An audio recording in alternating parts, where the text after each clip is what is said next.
Okay, that should be a little bit better. Sorry about that.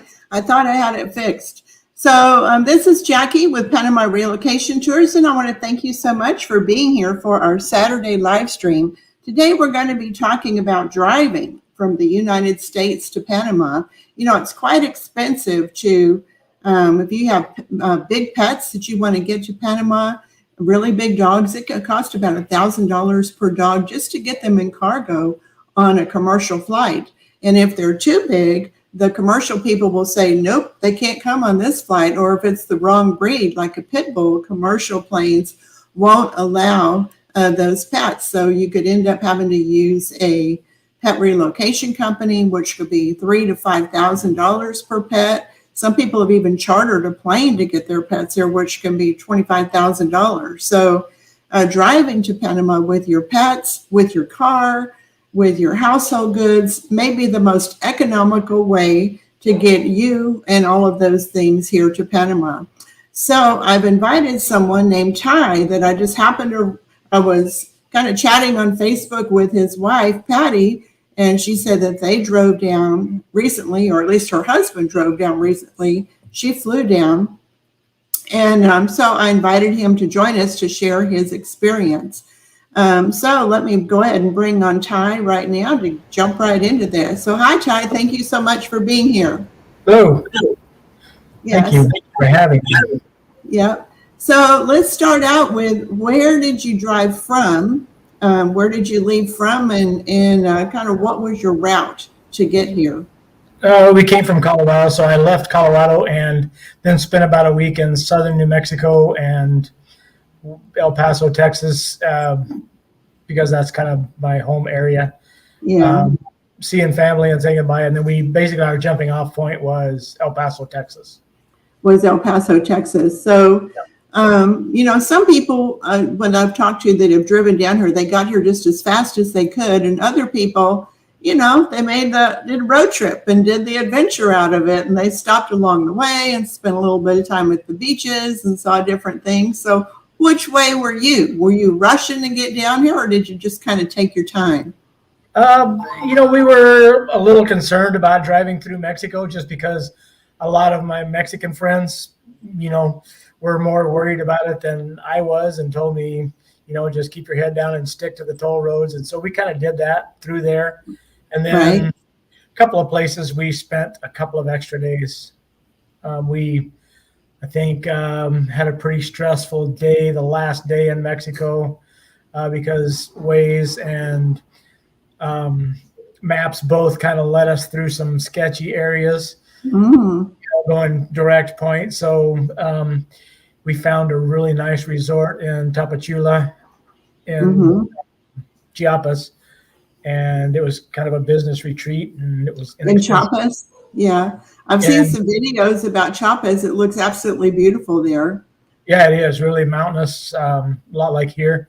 And we got to the town. So I'm not really a strong planner, and we were kind of spending the night in the motel, routing our next day, because we really didn't know how much time we were going to make and how, you know, fast we were going to go. So I didn't really, and we were not going to drive at night. We normally would stop driving. Yeah, we normally stop driving at 4 or 5 o'clock in the afternoon, but we would kind of stretch it in the morning and get up and leave at 4 or 5 in the morning, and so we'd get 12 or 14 hours of driving a day. And so just driving through Mexico, how long did that take just to get from the United States border through Mexico? We spent 4 nights in Mexico. Because the first whole day of driving kind of got us down to the southern tip of what would be even with the southern tip of Texas, where most people jump off, like Allen. So that was a whole day of driving just to get down there where most people enter Mexico. Right. And then did you drive by yourself, or did you bring a friend with you? I actually contacted an old high school buddy of mine in Washington, and he came with me. So we had a fun time reconnecting. He was so some people have said, well, you shouldn't even drive to Mexico, or you shouldn't even drive through Mexico or to Panama unless you're fluent in Spanish. Are either one of you fluent in Spanish? Well, when I started, fluent would be a strong word, but enough to Yeah, have some conversations and under yeah, strong understanding. But yeah. you don't have to be in certain situations. It's better to There's just, always Google Translate. yeah. Yeah, always Google Translate. Yep. And if the police stop you in Mexico, it's better not to speak Spanish. Yeah. So at the border crossings, I've interviewed some people before about driving, and sometimes at the border crossing they say it was quick and easy, and other times they wanted to take everything out of the car and check it and really look over your paperwork really closely. So what was your experience at the different border crossings? And It did was you have to different. I pass? mean, we got better at it as we went on, and I would be, intermediate level doing it again, which I definitely would do it again. Mexico didn't care anything about the dogs. You get your passport stamped at the border, and then you have to drive about 15 miles south to the checkpoint to get your car import permit. And so that ended up taking quite a bit of time just finding the place, because it was kind of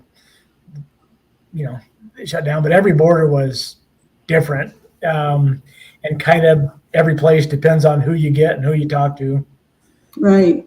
At every crossing, there are people who want to help you for a fee, and we use some of those guys some places to help us fill out paperwork and get us, through to the places to make copies and get cash and sell our money, because we would just carry small amounts of cash Mm-hmm.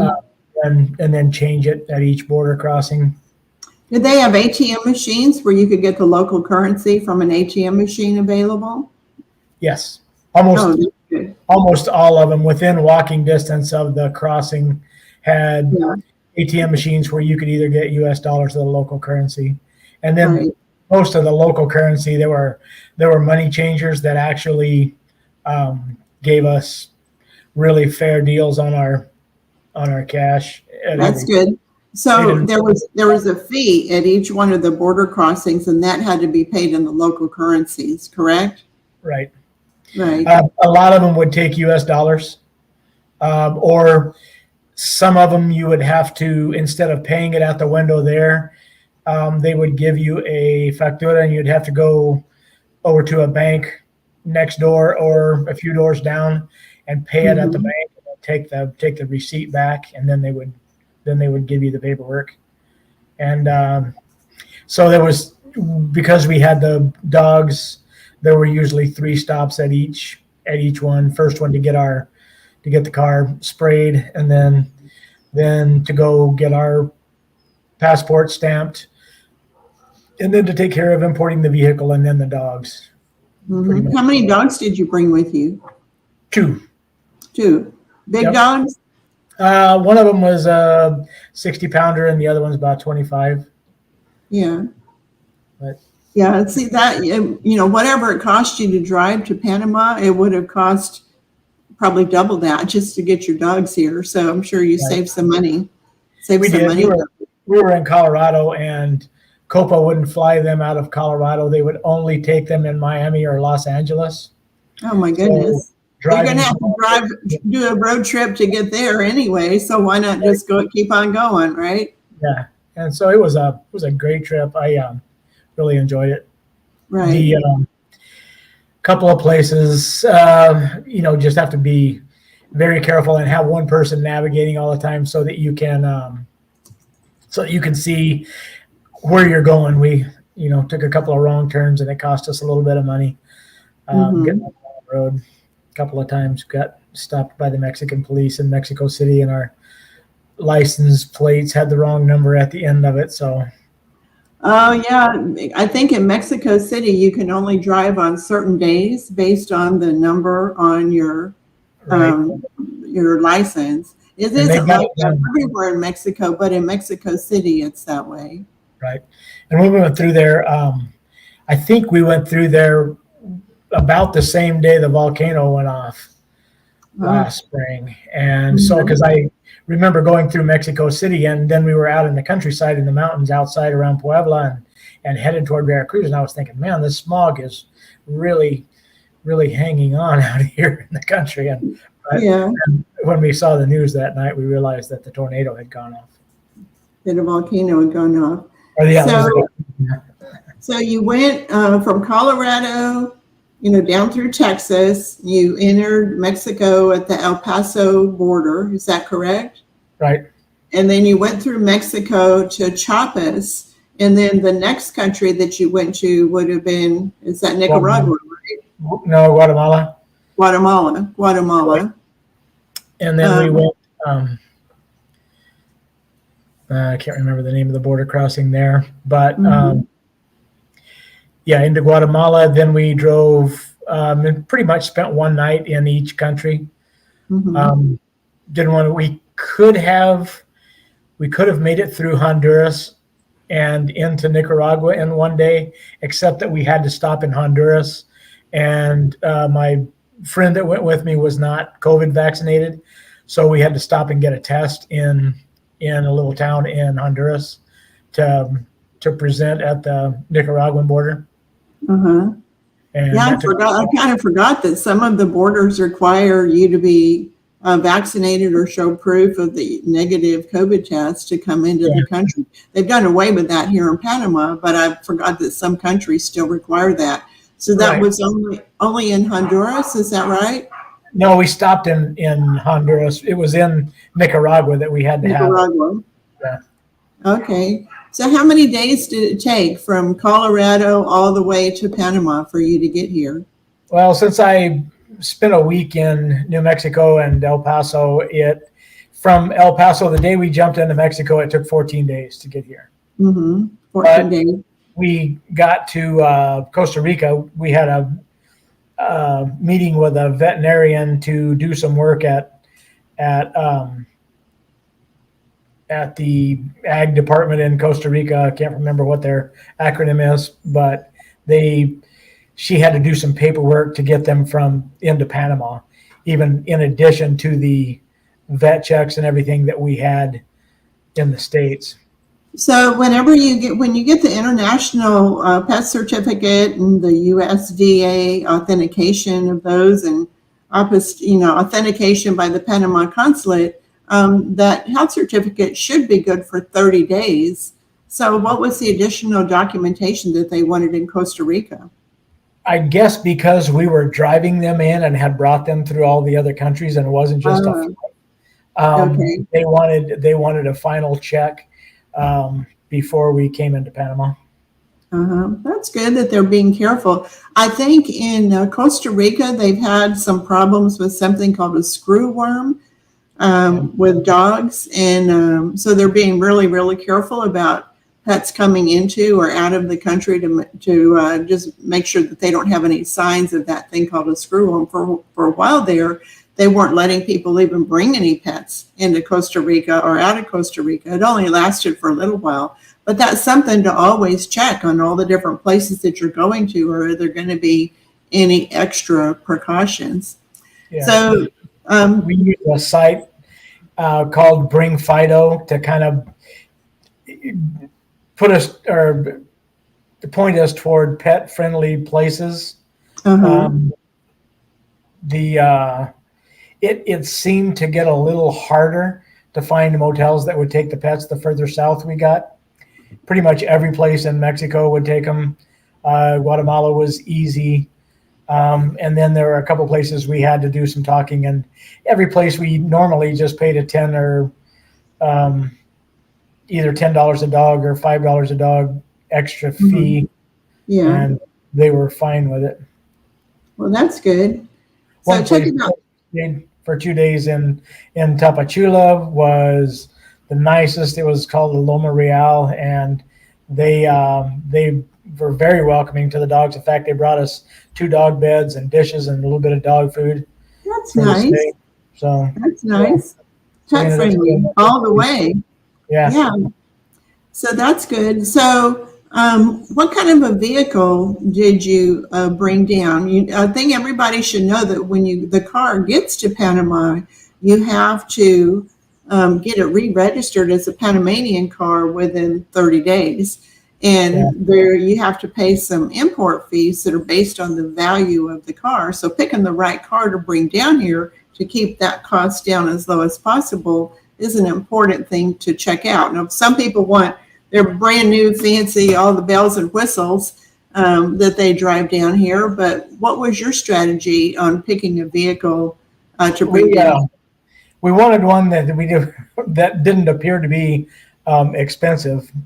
For sure, my wife found a '99 Toyota, and we just did a bunch of work, making sure we replaced everything that we could think of that could possibly go wrong, and then drove it down. When we got to it, I kind of messed that up and let my temporary import permit run out. You can actually go past the 30 days, but you have to go to aduana and repay your temporary import certificate, and you can do that I think 3 times. So it took a little bit longer. I think when we got here, we finally took it down to aduana and got a border agent. I didn't really know anyone, and most of the border agents that we were able to contact were all in Panama City and wanted me to bring it down there and surrender it for up to 2 weeks, 3 weeks. And so we finally found somebody that could do it in David, but Aduana did keep the car for almost 3 weeks. Yeah. So they took the car for about 3 weeks? Yep. Wow. So yeah, that's a little bit inconvenient for sure. Yeah. There's probably some way around that, but I don't know what it is, but I can ask around and find out if there's some way around them taking your car for a while. It's one of those things where it depends on who you're talking to the day you show up and how many bosses are standing around. And I talked to a couple of people that were able to just kind of act innocent and get through it. Yeah. And and I've heard so many people say that you can't bring a car that's more than 10 years old into Panama, but then you talk to some other people and they say, oh yeah, it doesn't matter. As long as the car is operational, you can bring it on in. And operational in Panama for the inspections, all they do is take a picture of each side of the car. They don't check the brakes or the lights or the horn or anything. I got a vehicle inspection certificate in Texas before I left and brought that with me. And then I think what we were told by the border agent was that the 10-year-old rule is for commercial vehicles. We did, I think, pay a little bit of an extra fee or tax for an older vehicle, but it wasn't much. It wasn't very much. No. So how did you find and by the way, if everybody could hold off on your questions until the end of the live stream, I'm going to ask him some questions. And if I leave something out or if he doesn't answer something, then I'm going to open it up for your questions a little bit later in the live stream. So how did you find the roads? Were they good, or did you wish you would have taken a different route in some places because the roads were bad? How were they? We stayed on the Pan Am Highway all the way down, and it varied. I mean, Guatemala has huge speed bumps that are not marked. They are not painted a different color. And I broke my roof rack that had all my tools on it on the first one we hit out of Mexico. But it just, the road markings are something you have to get used to. The roads were generally pretty good. It was probably the best roads were in Mexico, and then after that, I would say El Salvador and Nicaragua were the best roads, including Panama and Costa Rica. Yeah, now some places in Costa Rica, the roads on the Pan American Highway, it's good, but off the Pan American Highway, the roads can be pretty bad in Costa Rica. Yeah. Were you using Waze or something like that to help guide you to get here? We used maps and Waze both. I would keep them both on my phone all the time. I just kept my phone plugged in and kept them both going. Right. Sometimes they would disagree with each other. They both will send you the most direct route. And, you've got to trust your instincts when you see a bigger road and not go the way they send you through the direct, because sometimes they'll send you through a little part of town with really narrow roads and gangsters sitting there with no shirts on outside their houses. So you never know. You never know. Speaking of that, were there any times that you felt a little uncomfortable or that maybe you weren't in a safe situation and you should take an alternate route? There were no situations, but the one day in Tapachula when we were trying to find, we went to every hotel in the place. They had a conference there, and all the hotels were full. Oh, no. And we were just about to make a decision to go into a paid parking garage and sleep in the car when we found this last place. And ways, and we broke our rule about driving at night because it ended up being about 10 o'clock before we actually found a place. Oh, that's pretty late. Yeah. Went through some pretty sketchy neighborhoods because of mountain ways. Yeah, if you do it again, one of the things I've heard a lot of people will do is they'll go to what's called a push, which is a hotel that you can pay for by the hour if you want to. You have to bring your own partner. Yeah, pay for your own partner. We stayed in one. We stayed in one in El Salvador because we ended up getting too close to the border, and all the border towns are a little. They're busy sketchy. And a little sketchier, and we ended including the border between Costa Rica and Panama, a little bit sketchy. Yeah. So you want to get in a hotel before you get to the border. But the good thing about the push is you can pull your vehicle in. It has a garage door you can shut, so everything is completely secure and safe. So, and they're usually pretty affordable too. Usually less than $40 a night. US. I think they were more like, they were like $30 a night. Yeah. I don't think we stayed anywhere that didn't have a gated parking lot at any of the hotels we stayed at. Mm-hmm. And they probably had some security cameras or their own security also. They had both cameras and guards most of the time. Because they want travelers to feel safe, so the word doesn't get out that there was something that happened at that hotel, and then other people wouldn't come. So that's good. Right. Yeah. On the way, we just growing up in the U.S. and hearing all the things on the news, I was probably the most concerned about Chiapas, El Salvador, and Nicaragua, and those were my three absolute favorite places. Yeah.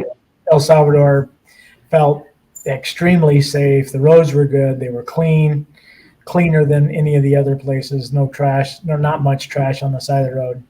Nicaragua, we stayed in, was probably the first place we felt very safe in Nicaragua as well. We stayed in like a 5-star hotel in Rivas on the square, and there were people out with kids playing until 10 or 11 o'clock at night. Mm-hmm. People very educated, nice, all the way down. The people were very nice. Some of the officials were a little bit stoic. How'd the dogs do on the trip? Oh, they did real well. Yeah, they're pretty cool. They let you know when they needed to stop and take a little potty break, right? Right. Yeah, they would let us know, and we'd stop 3 or 4 times every couple of hours and let them stretch their legs. Yeah. I've also heard from some people that if you come into a border and you have like some groceries that they won't let you bring it across the border, like apples or other groceries. Did you experience that at all?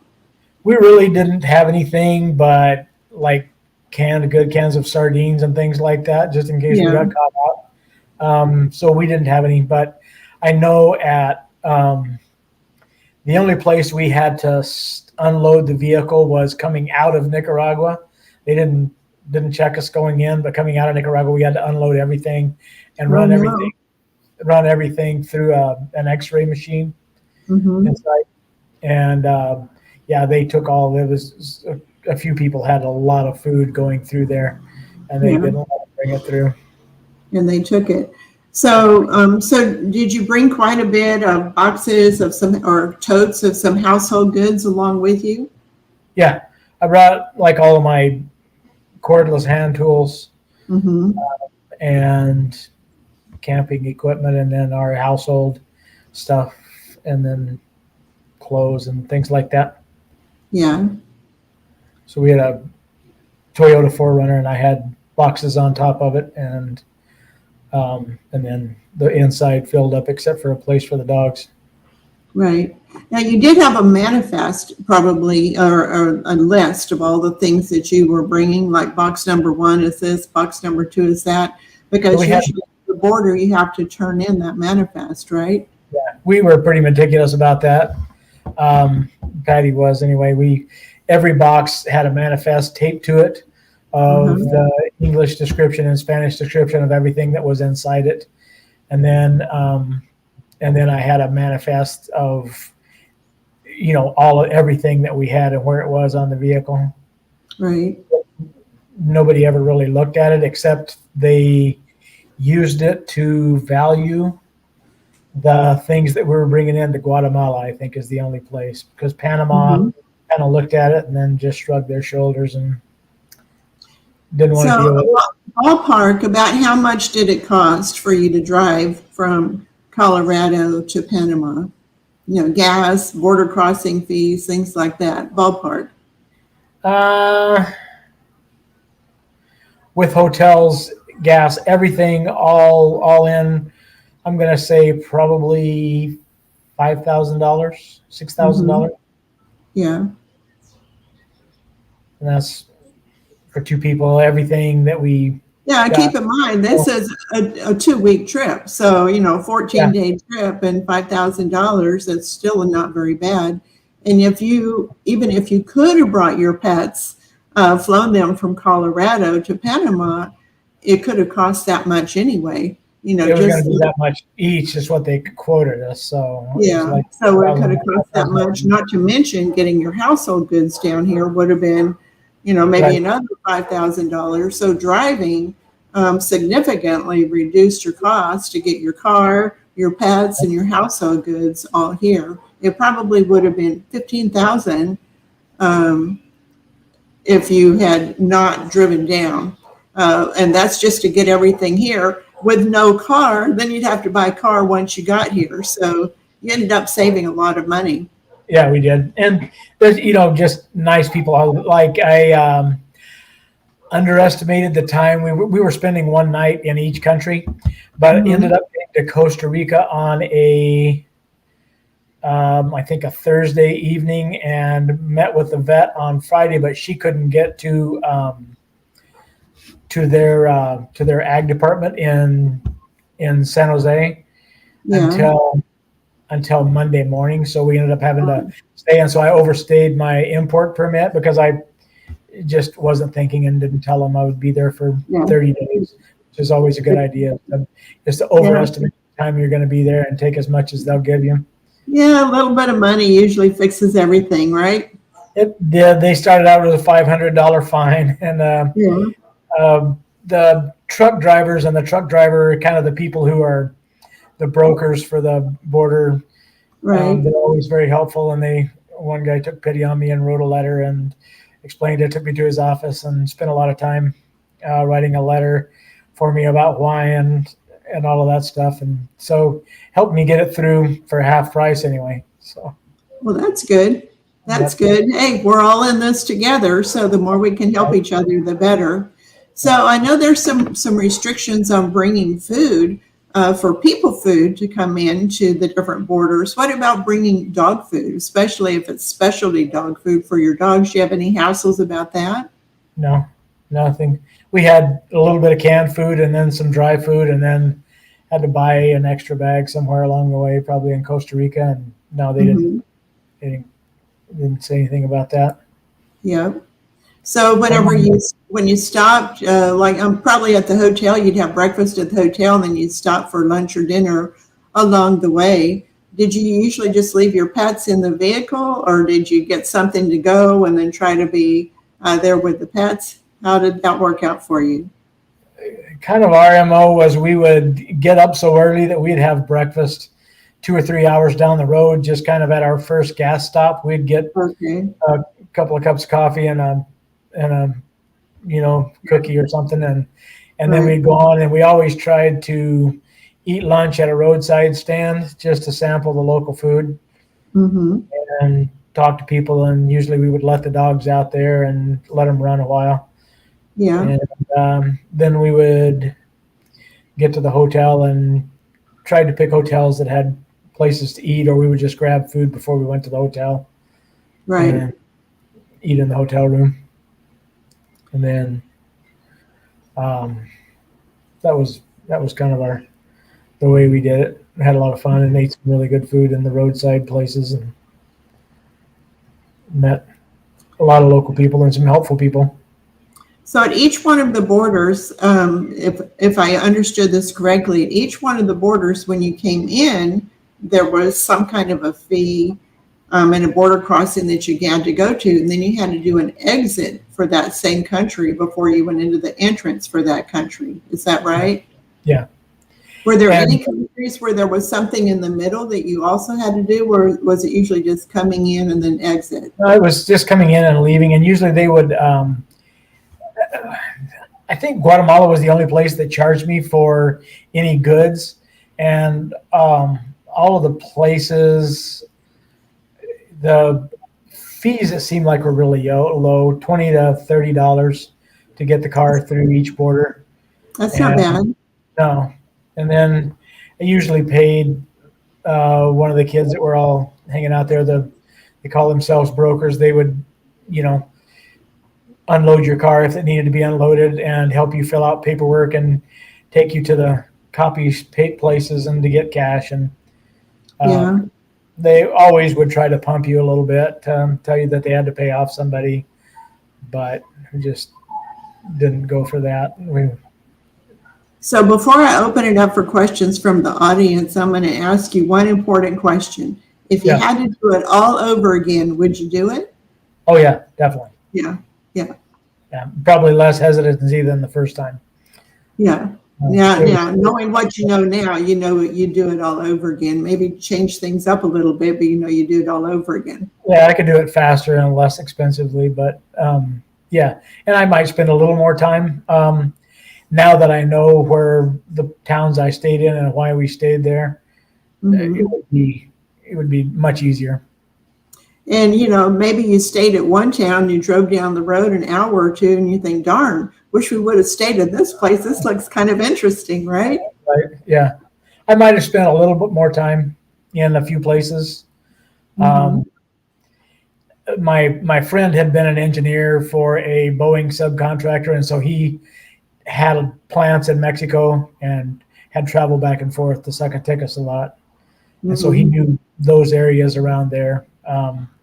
Might have been done a little bit more tourist things, but we just didn't know, kind of where the cartel hotspots were. Okay. So listen, everybody, I'm going to open it up for your questions, and this is how it works. You're going to have to type your question into the chat window, and you have to put 3 question marks in front of your question. Otherwise, I'm not going to know that it's a question because there's all kinds of conversations going on over there. So Lisa asked, where do you live now? I live in Dolega. You live in Dolega, which is the Cherokee province, a little bit north of David. Yeah, I love the area. Yeah, a little bit. But not quite halfway between David and Boquete. Right. We have quite a few people have moved to the Dos Rios area in Dolega. It's just so beautiful there. It says, so you didn't follow a pre-planned route, just decided day to day what route you would take. Is that kind of how it worked? Pretty much. There is a lot of internet websites and other people who have done the ride. I kind of looked at the notes in their plans and the things that they did and just took information from there. Yeah. So someone asked if you would be willing to share your stops, the towns along the way, just the towns, and then I could post it in the description of this video if you. I can go through them very quickly. Okay, let me know what they are, and I'll write them down later, and I'll post them underneath. The first night we stayed in Camargo, Mexico, which is just south of Monterrey, or no, just south of Delicias. Then the next night we stayed in, I can't. I'll have to write those down and let you know. Yeah, you can just send it to me afterwards, and I'll put it in the description of the video, Okay. so people can check it out there. So someone asked again if you had any concerns about safety during your trip. We talked about that earlier. We just took precautions. I mean, if you're not going out to bars at night and Yeah. Don't drive at night. Stop about 4 o'clock. Yeah. Yep. And so your chances of getting accosted by an opportunistic criminal are about the same as they would be in the U.S. or anywhere else in any big town. So no, I wasn't really afraid. We took the precautions of not driving at night. And that was just as much for running over cows and stuff in the road as it was for bad people. So, and just taking the wrong road and getting lost. I think one of the other important points, as you said that you bought a 1999 Toyota to drive down here. So, that doesn't scream money, money, money. Like if you had a 2024 Ford F-150 with dualies and all these other things, and that are a big fancy RV that you're driving to Panama, that's going to scream, wow, this guy's got a lot of money. So it could make you a target. But having just an ordinary car, nothing fancy, I think that helps a lot in avoiding any kind of problems or situations. Right. Yeah, definitely. And we kept that low. I know a lot of people have had problems, but I don't know. Like we said, we just didn't draw attention to ourselves. Yeah. And you left your diamond rings at home. You didn't wear no name brand fancy clothes or any of that stuff. One thing I did do is before I left, I made up a fake wallet. I went to the DMV in Colorado and told them that I lost my driver's license and I got a new one issued. So I kept the fake one. Same thing with bank cards and older credit cards. And I just made up a fake wallet with a little bit of cash in it that I carried beside me in the car for border crossings and things like that with my deal, and then kept my other wallet, kind of took some trim off the console of the car and kept all of my real stuff under there. And we just didn't carry in much cash. We just I kept an account. We got a separate bank account that my wife could put money in for me every day as we needed it, in case someone did this and took us to the ATM and had us get all our money out. Just didn't want there to be much in there for them to be able to steal. Mm-hmm. And so, were you able to use a credit card at most hotels and maybe some of the restaurants that you went to getting gas? Did you use a credit card? So someone says, out of $1,000 in expenses, how much was credit card and how much was cash? I really don't remember because it was all ATM and stuff, so it all came out of the same account. But probably 90% on a credit card as far as those daily fees. If we stopped at a roadside place, obviously. Oh yeah, the little mom and pop shops, they don't take credit cards. The same way, even in Panama, it's the same way. Only one place, the place I got gas, we stayed in VeraCruz one night, and the place I got gas, their credit card machine was down, so I had to use cash. But it's basically all the same places to get gas in every place, and then the same hotels. If you like American fast food, there's plenty of that all the way down. Yeah, plenty of that. They love their Coca-Cola in Latin America too. Right. Yep. So someone asked if you can bring a trailer with your household goods Did you do that, or was everything inside of your vehicle? Everything was inside the vehicle, and yeah, you would be able to bring a trailer. You'd probably have to do your manifest better, and you may have to unload it a time or two. But if you're prepared to do that, I've read and heard from other people that if you do bring a trailer, then it's considered commercial. Instead of household good, it's considered commercial, and you pay a much higher fee for commercial importing of things or tolls than you would if it's just all inside your car. And, you know, some people have even brought two vehicles, and one vehicle had stuff, another vehicle had stuff, to avoid the commercial bringing a trailer. So those are all things to investigate before you jump right into bringing a trailer. What do you think of an older camper van driving? You know, if it's if it's good functioning, I would do it. A lot of people drive campers down. The guy I was telling about I met last night that drove from Florida to Alaska and then drove the whole thing down, pulled a camp trailer. Mm-hmm. And then there's a lot of information about the Pan American highway travels for campers, and there's a big network of places to stay if you're camping. In Mexico, along the Pan American Highway, is it mostly toll roads there or not toll roads? It's mostly I think the only place we didn't really pay tolls. Maybe we paid a couple in Costa Rica, but not much. And then in Panama, there were not any toll roads. Mexico was toll roads all the way. And I think Guatemala was mostly toll roads. And sometimes it's advisable to stay on the toll roads in Mexico too, because it's a little bit safer. Right. So is there a standard vehicle import tax in Panama? I'm concerned about getting hit with unexpected expense. I really don't know what their formulas are. It's based on the value of your vehicle. And, it's a 22% import tax based on the value of your vehicle. So if you bring a 1999 Toyota, the value is much lower than if you brought a brand new 2024 vehicle. The value it's going to be much higher, and then you could get hit with a higher import tax. So you can look up on Kelley Blue Book, you know, whatever vehicle you're planning to bring, or what is the estimated cost of that vehicle, the value of that vehicle, and then 22% tax on that.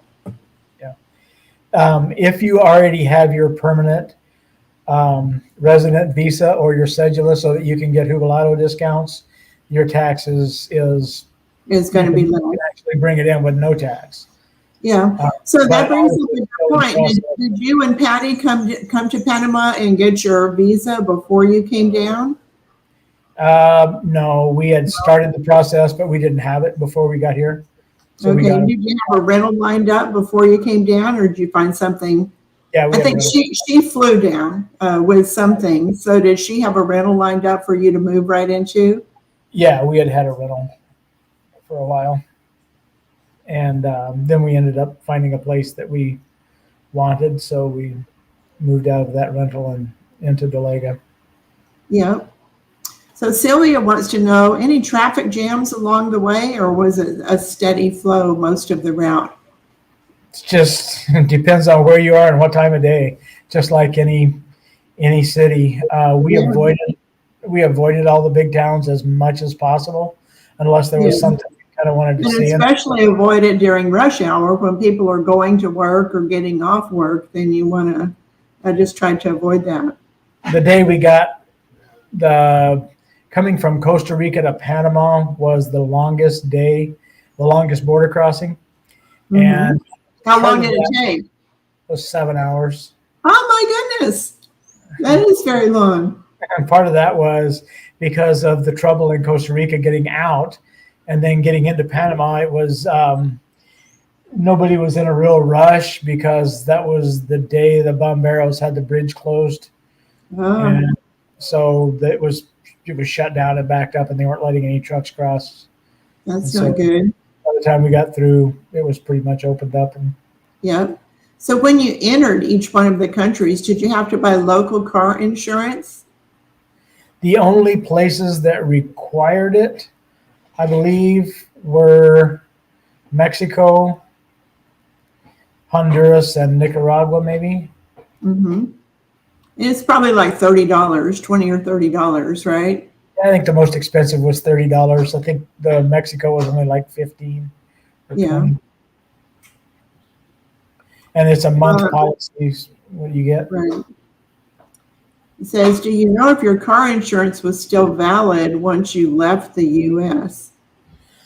Ours was, but I think that's different policy to policy. Yeah. Okay. So is there any country that you passed through that rivaled Panama? As far as what? As far as a place I'd like to live? Yeah. Like I said, I really liked El Salvador and Nicaragua, and Mm-hmm. had some people that I met here that just spent a month in El Salvador. The new president of El Salvador has made substantial changes in that country over the last couple of years, Right. as far as the safety, getting rid of cartel, getting rid of gangs. And I've heard a lot of people say that it's on their radar. Now, Yeah. I haven't been there and checked it out.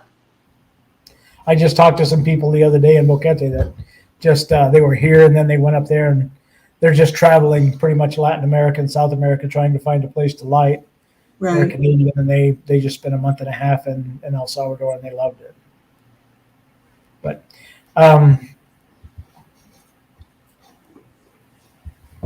So we how do you like Dolega? we really like it here. It's a bit warm for us, being from Colorado, but you know it's relative. It's not as hot as Texas or some places in Mexico. Right. So that's okay. We like the town, like the people, like being kind of out of the American Canadian setting. And Yeah. Yeah, the really nice thing about Dolega, some big pluses for Dolega. And by the way, we have several videos about Dolega on our YouTube channel.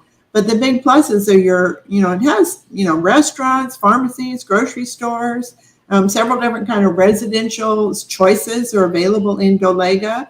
It is a little bit warmer, but, it can be chilly if you're too high up in Boquete anyway. But the big plus for Dolega are two things. Number one is it's not overrun by expats like it is in Boquete. And number two, you're so close to David for shopping.